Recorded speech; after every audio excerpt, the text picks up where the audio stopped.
Seen in a while, Mike and Christy and Susan. I'm just so glad to see all of you, and I appreciate you allowing me to share, and I look forward to you sharing with me as well. I'm going to start with a brief meditation just to usher in that spirit, that presence, and then we're going to go into the message, and then I'm going to end with a more robust meditation to kind of seal in all that we've learned and that we'll take forth into the world with us this week. So if you will just, I invite you to close your eyes, to tune out all the outer distractions. Get quiet and comfortable within yourself, your feet flat on the ground representing your understanding, your hands in an upright and receptive position. And focus on your breath as you breathe in peace and exhale calm. Breathe in peace and exhale calm. And just do that on your own for about 2 to 3 more breaths.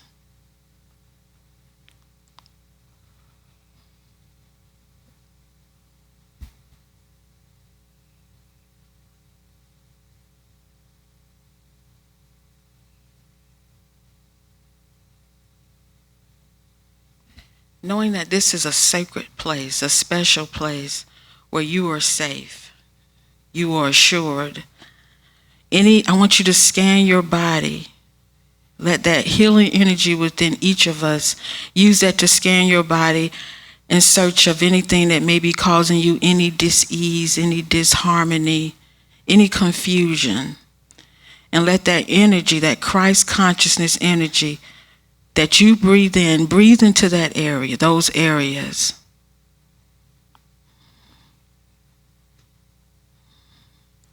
And then the same thing in mind. Scan your mind for anything that may be causing you any burden, any confusion, any upset.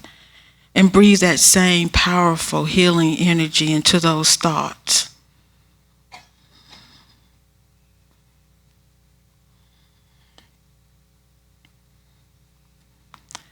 I'm going to invite everyone to lower your chin to your chest and do one head roll to the right and then to the left.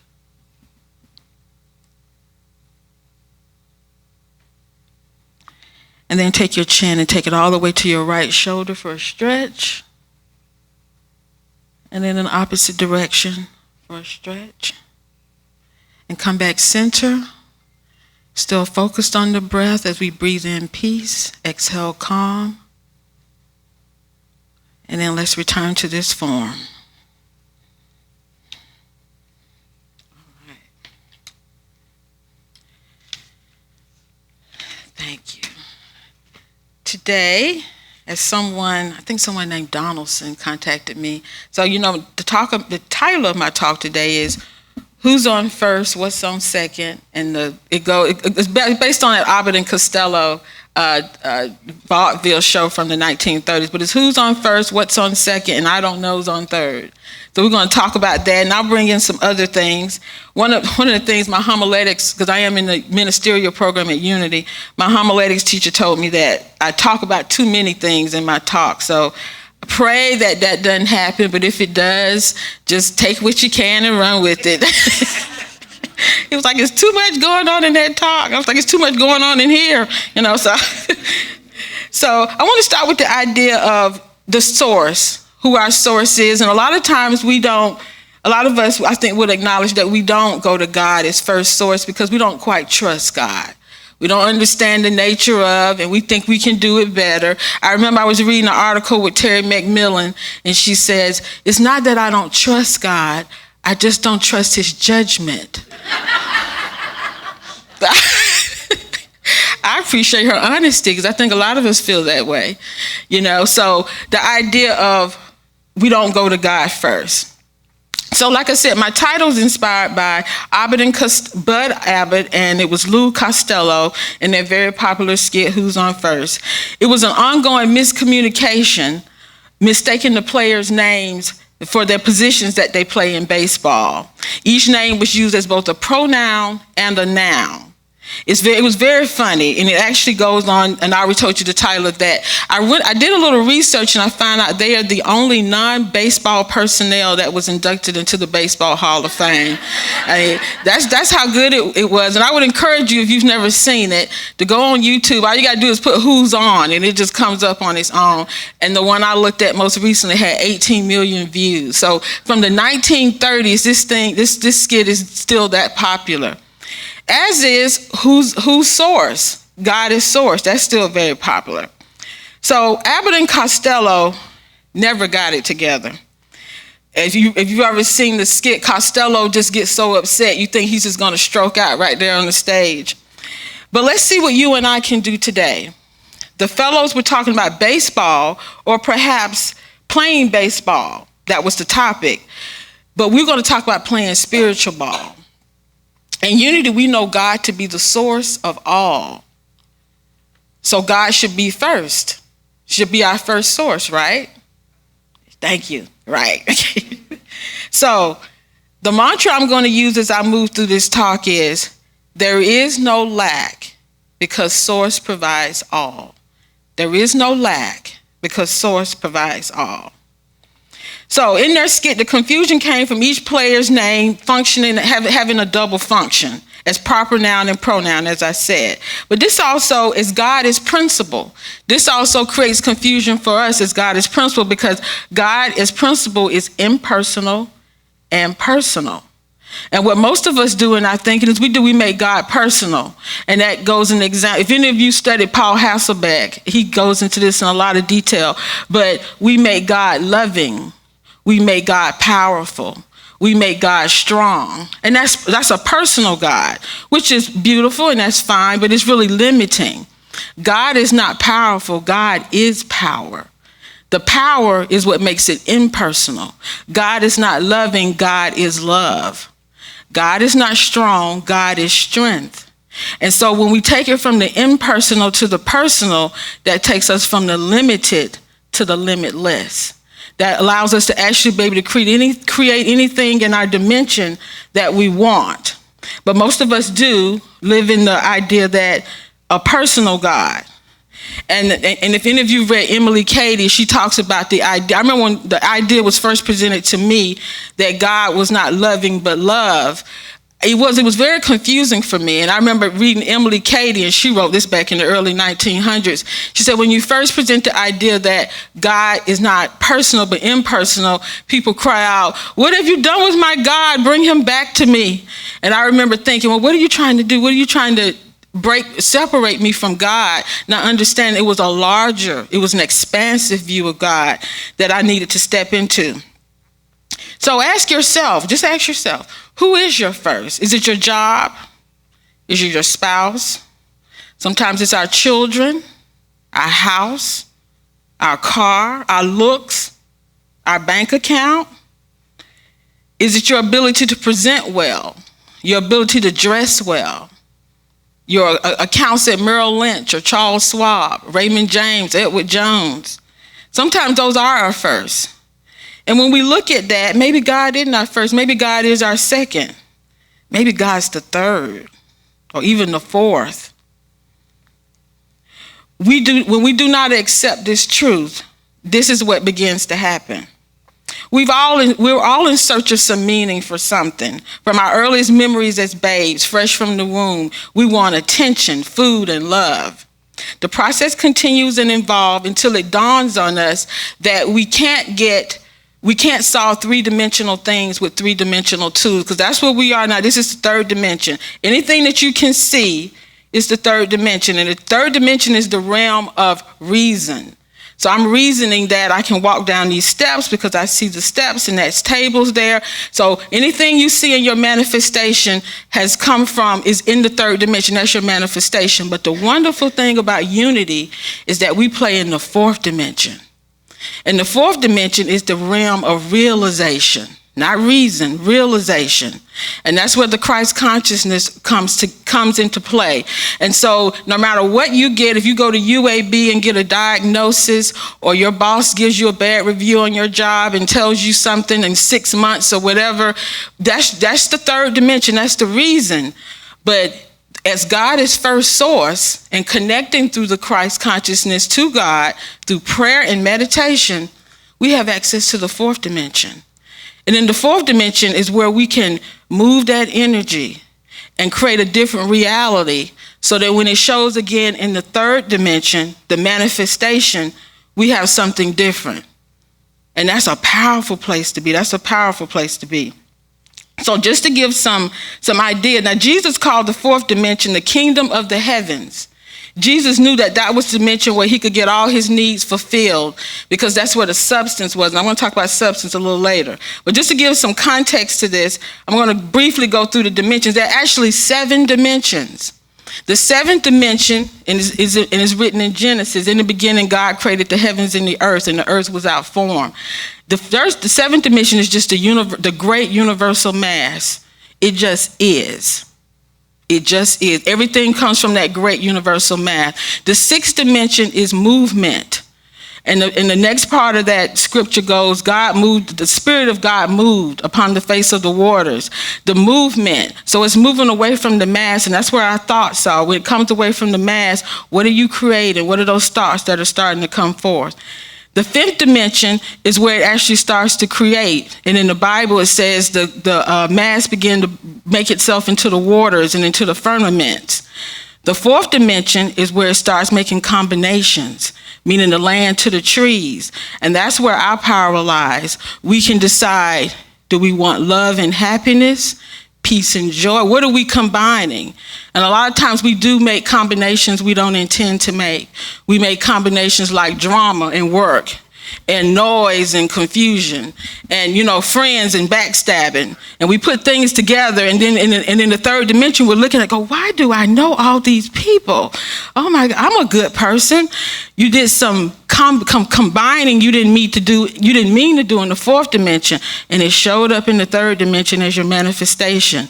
So all we have to do, one of the authors I was reading, E.V. Ingram, talked about a block of ice and how a block of ice is in the 3rd dimension, but as it melts and goes back into steam and vapor and moisture, it goes back to its primal substance of that universal mass. It goes back to God, and it can come back in a different form, or that hydrogen and oxygen can be the very same form it wants. We can do as well. So going from form, the mass, to the form is creation, but going to the form back to the mass is resurrection. And so now we're getting into the Easter message. So that's why we put too much emphasis on the crucifixion. The resurrection is where the party is, people.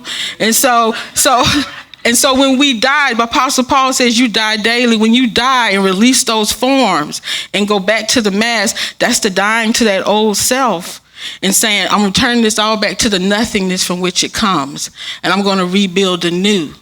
And then your 3rd dimension begins to look like something you can actually enjoy.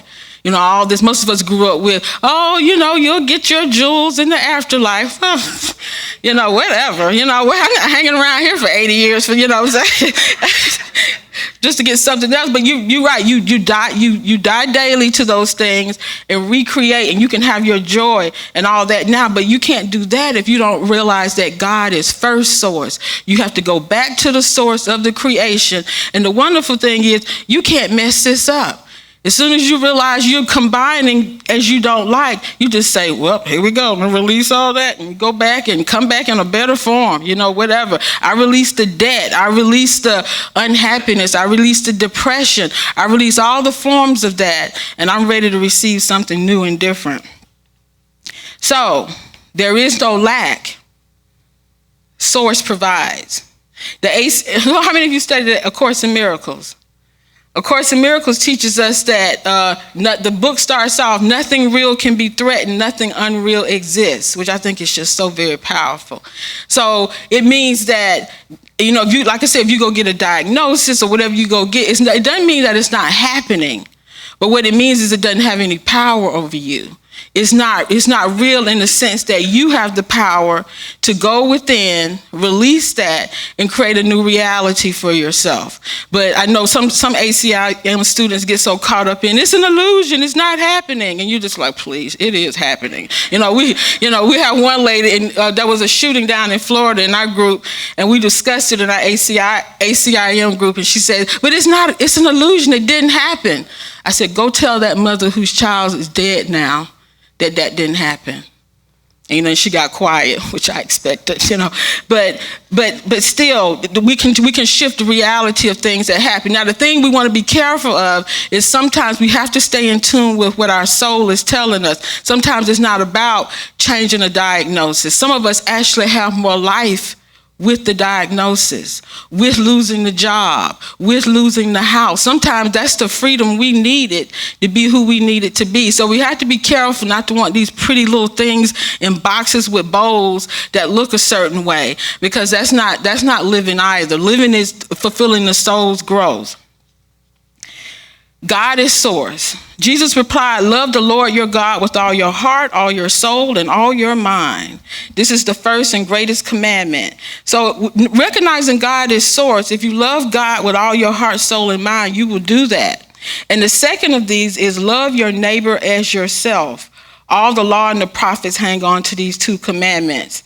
Let me tell you, just like A Course in Miracles can be wrapped up in those two statements, the Bible, in my opinion, can be wrapped up in those two. If you love God and then you love your neighbors, you love yourself, we're done. We don't need law enforcement. You don't need anything, because spiritual law will whip your butt greater than any law enforcement agency could anyway. And I'm down. People used to say it would take decades for your fate to come back to you. My joke is I'm down to less than an hour. If I do anything wrong, I don't get home good before I'm like, okay, I gotta fix this. So So that is that case as well. So now let's talk about, I want to do a quote from Charles Fillmore, because all comes from within. The first thing is God is source. The next thing is all comes from within. Charles Fillmore says, to walk with Almighty God is to walk with truth and to affirm the power of spirit within mind and body as the dominating mind force. It is to walk in the light and thus to apply in our daily living the wisdom that is from above, acknowledging the Father as the source of all our knowing, as the mainspring of all our actions. And then verse Matthew 6:21, we are what we think, and our thoughts become our life. Where are your thoughts? What lies in your heart? What lies in your heart? Wherever your heart is where your treasure lies. Do you like your treasure? Do you like what you're creating? Do you like what's showing up? Do you like what people are saying to you? Because all comes within first. Nothing just falls out of the sky and falls on your head. It comes from within first. Let's see, how much time do I have? We're like, when is she gonna stop talking? Okay, let me wrap this up. Substance, what's his name? Charles Fillmore did talk about substance. I just want to finish up with that. The substance is the universal mass that is a part of the substance. Substance is everywhere. It's the life energy out of which everything is made. Our thought is substance. Just to sit here and say, I want to do something different. That begins with that substance that you can pull out of those ethers, out of that universal mass, and begin that creating the process I was telling you about that comes from the seventh dimension into the sixth, into the fifth, into the fourth, and what we actually see in the third dimension. So I just want you to understand that the substance is a divine idea that is made to be part of a process. It's supposed to move, and we get those divine ideas from God. We are spirit. We are made in the image and likeness of our Creator. We are spirit first, unlimited beings with limitless potential. We need not take from another. I'm not going to gossip, but sometimes I do indulge in some of those blogs, and there was some mess this week about somebody messing with somebody's husband, and he said, we need not take anything that belongs to another. You don't want that person's husband, you want what they represent. So you go to that great universal mask and you ask substance. You speak substance to say, send me the equivalent of that person, that caring person, that kind person that understands to work in union with me. You don't have to take anything from anyone. That's a spiritual violation. We do not have a spirit of fear, but of joy, power, and a sound mind to create mindfully and fearlessly. Give, and it will be given unto you, good measure, pressed down, shaken together, and running over. With the same measure that you use it, it will be measured and given back to you. I just want to leave you with that. I want to say thank you. I hope you can take this and know that you are not limited by anything you see right now. Anything in the third dimension is not absolute. None of the dimensions are absolute. God is absolute. That's why it's so important to know God is source. I don't care what you see. There's something within you, and you can activate that and go within at any moment and say, I release this. I release whatever this, because sin is nothing but missing the mark. It's error thinking. I release this error thinking.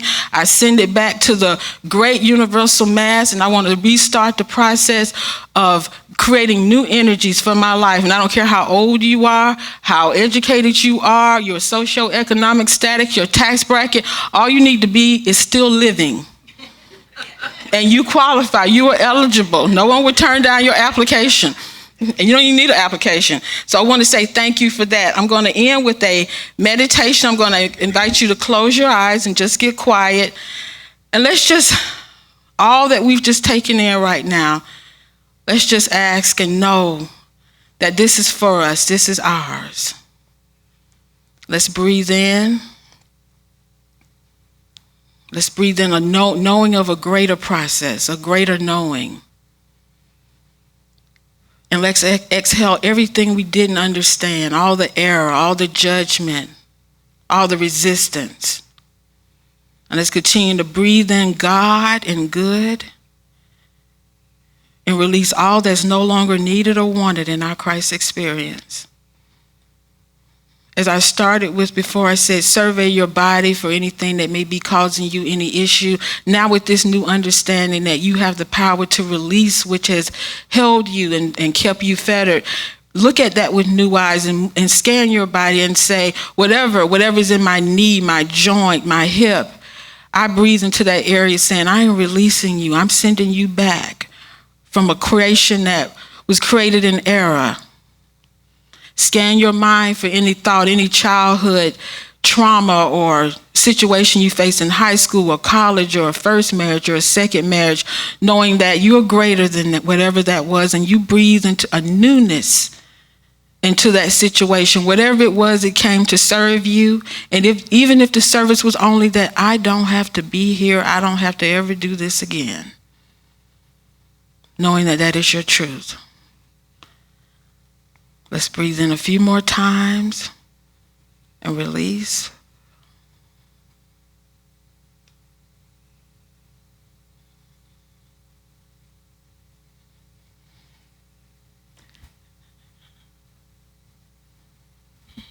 As we return to this form, or you can stay in this place if you like, let us give thanks for our continuing awareness. Let us give thanks for what has not yet been done, but we already see it unfolding. You don't have to make big moves, nothing that will get reported on the news. Every step you take towards your betterment is for your good, and that is God, and that is all you need to know. I salute you right now for the good that you will do, that you've already done, and I look forward to you sharing that with me in the future. Amen. Okay, thank you.